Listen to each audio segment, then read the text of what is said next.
여기는 회사원 B. 여러분 안녕하세요, 회사원입니다. 오늘의 영상은 외국어를 하면 좋은 점 영상입니다. 요즘 들어 4차 산업혁명 관련한 책을 많이 읽는데 그런 책마다 꼭 나오는 얘기가 있더라고요. 이제 AI가 발전하고 뭐 어쩌고저쩌고 하면은 어차피 번역 통역은 AI가 해줄 테니까 통역가, 번역가라는 직업이 사라질 것이다. 우리는 외국어 공부를 안 해도 되는 것이 라는 얘기를 4차 산업혁명 관련한 책에서 종종 하더라고요. 그런데 그렇다고 과연 4차 산업혁명의 시대를 향해 달려가고 있는 우리가 외국어 공부하지 않아도 될 것인가에 대해서는 전 아니올시다 라고 생각을 합니다. 외국어는 꼭꼭꼭 배우는 게 좋다고 생각을 합니다. 그것도 한 가지 말고 두 가지 이상의 외국어를 배우는 게 좋다고 생각을 합니다. 저의 경우를 보자면 저는 한국어가 모국어고 두 번째 랭귀지가 일본어입니다. 그리고 어느 정도 의사소통이 가능한 정도의 영어를 할 수 있습니다. 그래서 저의 경험으로 미루어 볼 때 제 앞만 AI의 번역 통역 능력이 어마어마해지더라도 외국어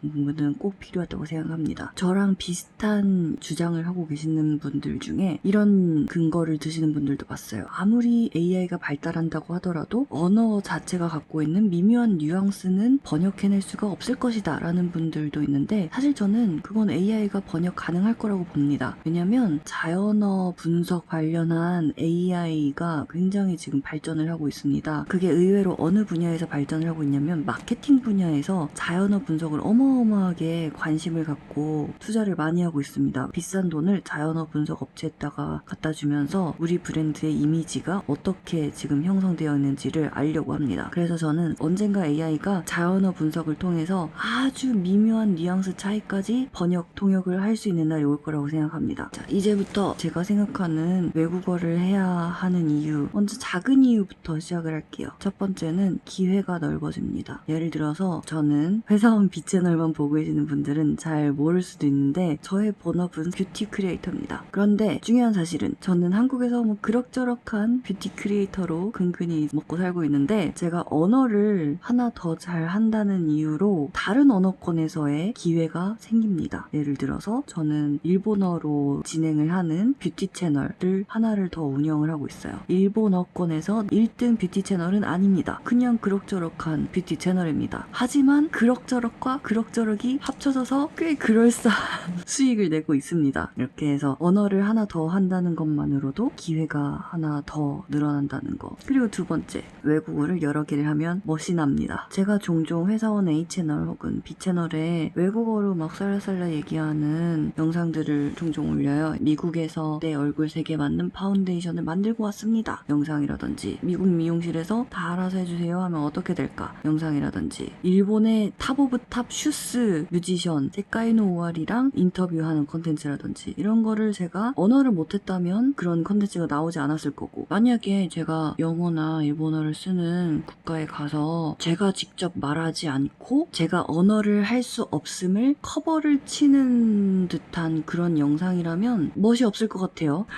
그리고 제가 막 그런 외국어를 쓰는 영상에 여러분이 달아주는 언니 뭐 일본어도 잘하시다니 뭐 영어도 잘하시다니 너무 멋져요 그런 얘기를 들으면 저는 되게 기분이 좋습니다. 그래서 겉멋을 위해서도 외국어 공부가 저는 필요하다고 생각합니다. 동기가 불순하면 어때? 겉멋이 뭐 어때? 그걸 계기로 외국어 잘할 수 있게 되면 이득 아닌가? 그리고 이게 제일 중요하다고 생각합니다. 생각하는 관점이 바뀝니다. 퍼스펙티브가 바뀝니다. 여러분 이 영상이 굉장히 대충 찍고 있는 것 같이 보이지만 저는 이 영상을 위해서 소품도 준비를 했습니다. 제가 생각하기로는 각 언어 하나하나는 상자랑 같은 것 같아요. 그래서 이거는 한국어 상자, 나의 모국어 상자인데 자 이게 저예요. 언어는 사고를 지배하기 때문에 제가 이 한국어 상자 안에 있을 때는 이 안이 내가 사고하는 것의 전부거든요. 그래서 이 외국어를 하나 더 배운다는 거는 이 상자가 하나 더 생기는 것과도 저는 비슷한 것 같습니다. 그래서 내가 분홍색 상자였다라는 거를 이 상자에 갔을 때 비로소 알 수 있습니다. 근데 제가 생각하기로는 이 언어의 상자들은 아무것도 없는 이 공허한 세상으로는 못 나오고 반드시 다른 상자로만 옮길 수 있는 것 같거든요. 그래서 나는 이렇게 생긴 상자였다라는 거를 이 금색 상자에 들어가서야 알 수 있게 되는 것 같아요. 언어의 세계에서는 이런 무란 없어서 그런 것 같아요. 이해가 되려는지 모르겠는데 여튼 제가 이런 생각을 하게 된 게 왜 그러냐면은 그래 통번역은 AI가 해준다 이거야. 하지만 내가 지금까지 나의 모국어 한국어로 생각을 하고 있는 어떤 틀이 있을 거예요. 저는 가장 그런 걸 잘 느낄 수 있는 게 각 언어마다 어떤 명사에 따라 붙는 동사들이 다릅니다. 예를 들어서 우리말에서는 샤워가 외래어이긴 하지만 샤워는 하는 거잖아요. 하다. 그런데 일본어에서는 샤와는 아비르,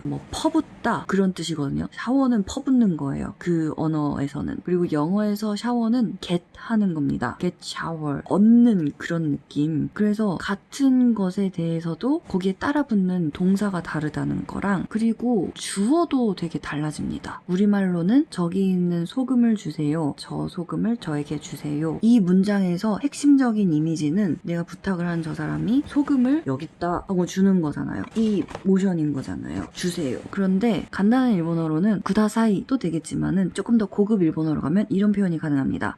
오시오 와타시테 모라에마스까? 건네 받을 수 있을까요? 이 문장에서 중요한 이미지는 받는 겁니다. 모라에마스까? 받을 수 있을까요? 그리고 허가를 구하는 거죠. 저 사람의 하사품을 이렇게 받는 것을 이렇게 해도 될까요? 모라에마스까? 여튼 이런 게 그런 문장의 메인 이미지이고 영어로 할 때는 Can I get the salt? 저 소금을 내가 get 할 수 있을까? 아니면은 Can you pass me the salt for me? 네가 그 소금을 나에게 패스 해주지 않겠니?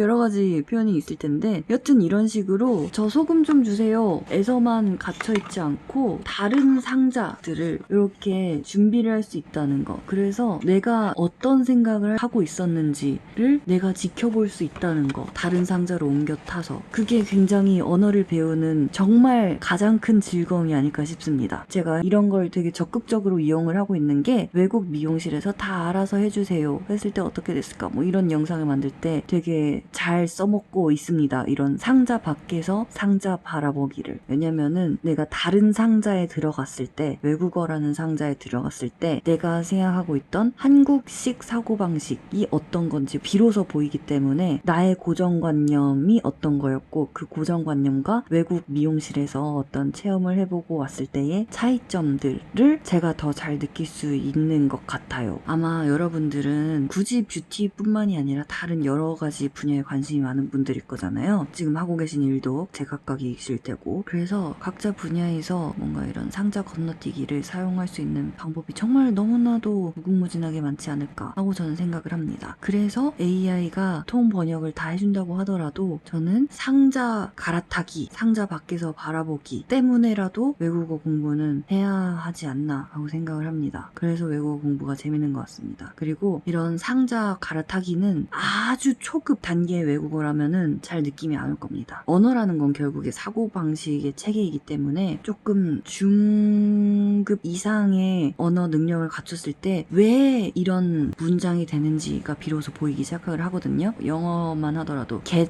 쓰임새가 정말 많잖아요. 사전 찾으면 한 10개도 넘게 나올 것 같은데 왜 get이 이런 명사와 붙는지 머릿속에 그려지는 그런 이미지에서 왜 get이라는 단어가 쓰이는지는 중급 이상의 외국어 능력을 갖춰야만 좀 느낄 수 있는 것 같습니다. 그리고 예를 들어 제가 하고 있는 일본어라면은 일본에서 제일 많이 쓰는 말 스미마생 엄청 많이 씁니다. 그런데 왜 이 상황에서 스미마생을 쓰는지는 중급 이상의 언어 능력을 갖췄을 때 저는 비로소 이해를 하기 시작했던 것 같아요. 왜 스미마생을 많이 쓰느냐를 제가 이해하고 있는 바는 이렇습니다. 원어민들이 생각하는 그런 느낌이 아닌지는 몰라도 적어도 제가 이해하고 있는 바는 뭐냐면 예를 들어서 식당에서 스미마생 하면서 종업원을 불러요. 거기는 종업원을 부를 때도 죄송합니다예요. 이 스미마생을 우리말로 직역을 하면은 죄송합니다가 되지만 왜 스미마생이냐면 내가 너의 이런 행동의 흐름을 끊어서 나를 신경 쓰게 만들었기 때문에 나를 위해서 너의 에너지와 시간을 할애해야 하기 때문에 그런 면에서 내가 미안하다라는 것으로 저는 이해를 하고 있거든요. 이런 식으로 어떤 생각에 대해서 상자 밖에서 떨어져서 생각을 할 수 있게 된다는 게 정말 너무나도 재밌는 점인 것 같습니다. 그렇지 않나요?